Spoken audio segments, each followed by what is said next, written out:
History Sleep Theatre presents Blackbeard's Complete Story, Drift Off with a Pirate's History, Episode 1.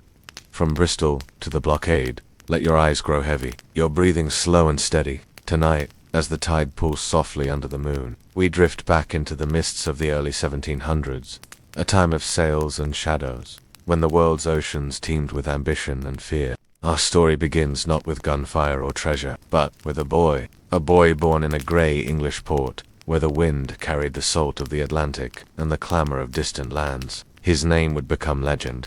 But then, he was simply Edward. The city of Bristol, sometime around 1680. The sky was often overcast, the buildings of stone and timber leaning over narrow streets. Smoke from cooking fires hung low in the mornings. Seagulls wheeled above the docks where ships came and went, bringing rum, tobacco, and stories from the Americas. Edward Teach sometimes recorded as Thatch was born into this world of trade, tides, and tall tale. Little is known of his early years, and perhaps that's fitting, for he would master the art of myth. Historians believe he came from a modest family, not nobility, but not destitute. He could read and write, a rare skill among sailors of the time.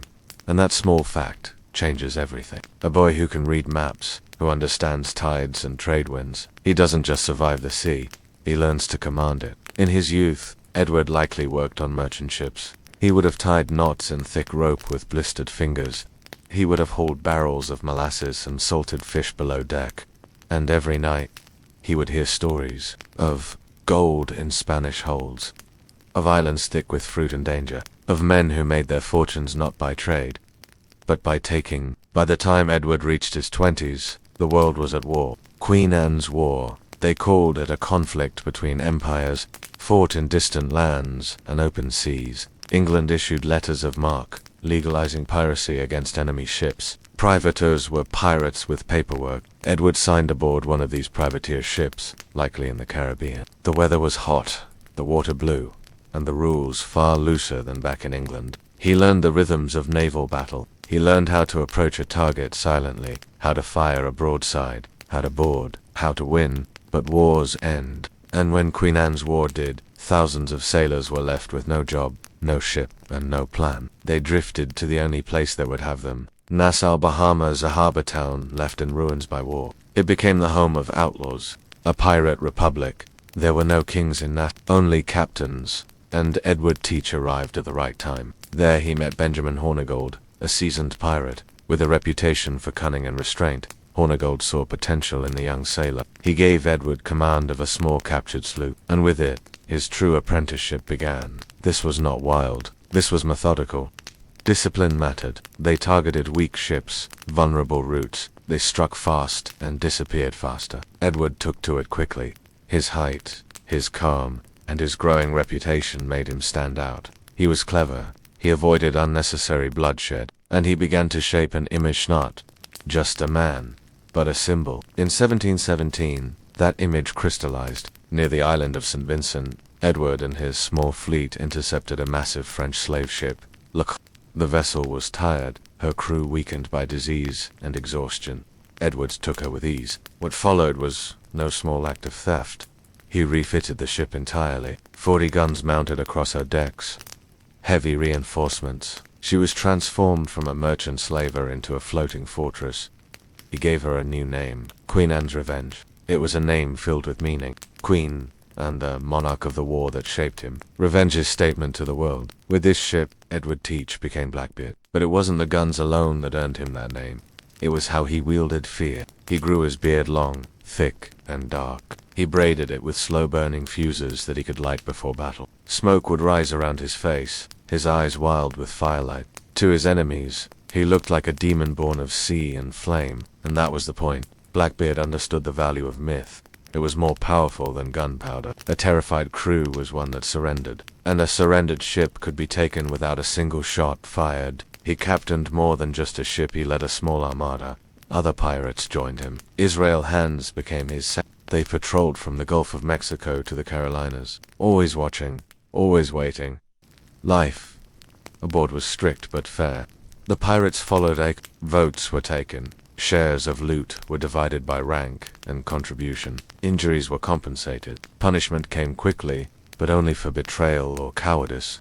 To join Blackbeard's crew was to enter a society built on its own strange sense of justice. It was not chaos, it was controlled rebellion. In early 1718, Blackbeard's name spread like wind across the colonies. Merchants spoke of him in hushed voices, governors worried. And then came his most brazen move. The blockade of Charleston, South Carolina. A busy colonial port, its harbor full of merchant ships. Blackbeard arrived with 4 vessels and over 300 men. He anchored at the harbor's mouth and waited. Any ship that tried to enter or leave was captured. 4 days, the city was but Blackbeard didn't ask for gold. He didn't demand food or powder. He wanted only one thing: medicine. Some of his crew was sick. He sent word ashore, deliver a chest of medical supplies, or he would burn every captured ship and send their crews back in pieces. Charleston complied. The medicine was delivered, the hostages were released, and Blackbeard sailed away without harming a soul. The message was clear: he was not a brute. He was a strategist. He used fear, but he used it precisely. By now, the Queen Anne's Revenge was a name that chilled spines from Jamaica to New York, but no empire tolerates outlaws forever. Blackbeard knew his time was growing short. He needed a way out, a chance to disappear before the hangman's rope found him. In the next chapter of our tale, he will seek a royal pardon. He will try to walk away from the life of a pirate. But the sea does not release its legends, so, for now, let your thoughts rest among the creaking masts and distant gulls. The waves still roll, and the night is long. Let your breath match the tide. The year is still 1718. Blackbeard, now infamous across the Atlantic world, moves northward. He sails through the shoals and inlets of the Carolina coast, his black flag snapping in the salt air. But he isn't seeking treasure this time. He's seeking safety. Blackbeard had heard whispers of a royal pardon, a chance to start over, to turn in his weapons and his crimes in exchange for a clean slate. King George offered it to any pirate who surrendered before a set date. So Edward Teach made for the town of Bath, North Carolina. There, he met with Governor Charles Eden, a man not immune to influence.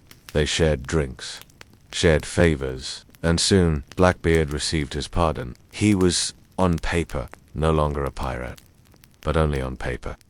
Just offshore, his ships still lingered, and merchants still vanished. Rumors swirled that he used his pardon as a shield, raiding under other names, trading under the table, bribing officials. In the warm waters of the Outer Banks, he seemed untouchable. He was now both outlaw and landowner, a phantom with friends in high places. But the ocean, like history, is always shifting. In June of that same year, Blackbeard's mighty ship met its end not in battle, but in the sand. Off the coast of Beaufort, North Carolina, the Queen Anne's Revenge ran aground on a narrow shoal. The waters were shallow and tricky, and the tide was against her. Some say it was an accident, a misjudged channel. Others believe it was deliberate, a way for Blackbeard to split with his growing crew. Fewer men meant fewer shares, and fewer mouths to silence. He took what he needed, transferred men and guns to a smaller vessel via Adventure, and left the great ship to rot beneath the waves. Today, divers still find her bones,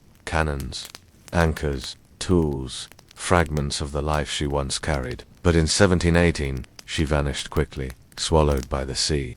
Blackbeard, now captain of a lighter, faster ship, slipped into a quieter pattern. No more grand blockades, no more fleets, just one man and a few loyal hands. He built a modest home near Bath, attended dinners with the governor, tended to a small plantation. Some say he even married a local girl, young and curious. The 12th woman he may have wed, or the first. No one knows for certain, but make no mistake, he had not reformed. Ships continued to vanish, cargo changed hands in the dark, and when night fell over the Carolina coast, watchers swore they saw lanterns flickering where no ship should be. Blackbeard was a man of masks. Pardon or no, the pirate still breathed just beneath the surface. And far to the north, in Virginia, one man had had enough. Governor Alexander, proud, ambitious, and deeply suspicious of anything he could not control. He knew Blackbeard had charmed Eden, knew the law would not come from North Carolina, so he brokered himself. He commissioned to ships the Ranger and the Jane Anne, placed them under the command of Lieutenant Robert Maynard of the Royal Navy. Their orders were clear: find Blackbeard, kill him. No official warrant, no jurisdiction, just blood and a promise of coin. They sailed south, hugging the coast. listening for whispers in the taverns and the inn, and soon enough, they heard a name a narrow inlet, rimmed with sand and fog, a pirate's haven. Blackbeard was anchored there with a few men and fewer ships. His guard perhaps lowered. Maynard crept in, under cover of darkness. His plan was simple. Strike at dawn. Quick, decisive, brutal.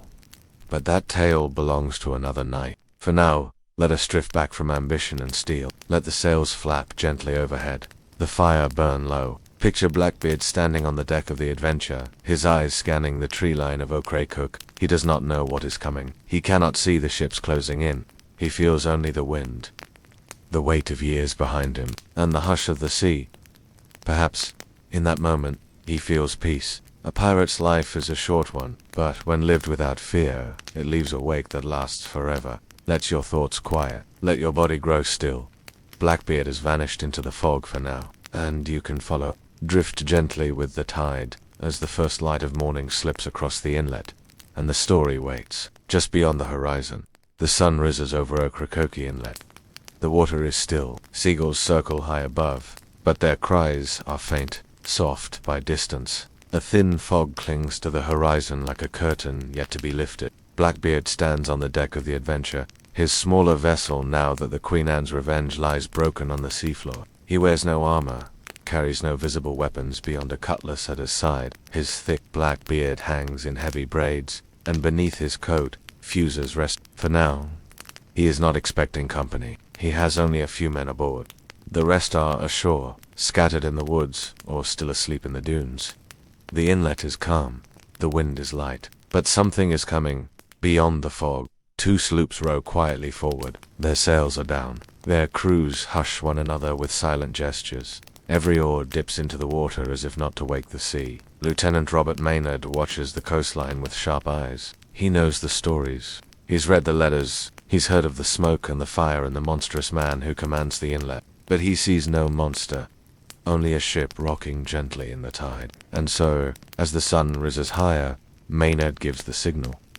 The trap is sprung. Blackbeard hears the splash of oars first, then the shout of a lookout, then the sudden roar of a cannon. The battle begins in chaos. Smoke fills the inlet. Musket fire cracks like dry wood snapping. Maynard's ship is hit hard. Bodies fall. Water turns dark. But the lieutenant presses on. He hides most of his men below deck, giving the illusion of defeat. Blackbeard, thinking the fight nearly won, boards the crippled sloop, and there Maynard springs his own trap. From below deck, sailors burst forth with cutlasses and pistols. Close combat begins. No more cannons, just men, steel, sweat. Blackbeard fights like the devil of legend. He takes shot after shot, slash after slash. Maynard later testifies. 5 musket balls, over 20 sword wounds, and still the man fought on. Until, at last, he fell. The battle is over in minutes, but its echo rings for centuries. Blackbeard's head is severed and hung from the bowsprit of Maynard's ship. His body is tossed into the Sound. Some say it swam around the boat 3 times before sinking. A final defiance, a final myth. Maynard returns to Virginia a hero. He brings with him not just the head, but also Blackbeard's logbook, weapons, and personal effects. His mission, though unofficial, is complete. But Blackbeard's death does not silence the story. It amplifies it. In the months that follow, court hearings uncover a tangled web of corruption. North Carolina officials, governors, judges, merchants are accused of trading with Blackbeard, protecting him, profiting from his crimes. Letters are published, testimonies given, but the truth is lost in the storm of reputation. The pirate is dead, but the legend grows. For decades, treasure hunters dig through dunes and creeks in search of Blackbeard's buried gold. None is ever found, but hope, like myth, never dies. Sailors tell stories of a headless ghost roaming the Carolina coast. A flickering lantern on foggy nights, a whisper in the wind, a warning, or a welcome. His name becomes a symbol. Blackbeard, not just a man, but a shadow that lives in the heart of every pirate tale ever told. From novels to film, games to flags, his image endures. Wild eyes, burning beard, a saber in one hand, and silence in the other, and beneath that image, a real man. A clever sailor, a master of fear, a brief flame across the sea. Centuries pass. In 1996, Off the coast of Beaufort, divers discover a wreck, half buried in sand, silent, still cannons, pewter spoons, a sword hilt, medical supplies matching the ransom from Charleston, the ship's construction French, early 18th century. The evidence is overwhelming. They have found the Queen Anne's Revenge. Artifacts are raised, conserved, displayed in museums. Visitors walk past them slowly, listening, imagining, remembering. The anchor sits on its side, as if waiting for a command. The cannons are lined in rows, heavy and silent. A rusted lantern still clings to a beam, all of it pulled from the sea's grip, piece by piece, all of it whispering one name, Blackbeard. And still, he drifts, in bedtime stories, in lullabies, sung on rocking boats, in the sway of hammocks and the flicker of candles. He is not gone, he has simply sailed ahead, beyond the horizon. Waiting. Let your thoughts follow him now. Let the tide pull you outward. Softly, gently, no cannon fire, no cutlass drawn, only the hush of waves and the lull of wind through the rigging. You are aboard a ship with no destination, just stars above, and history all around. Rest now.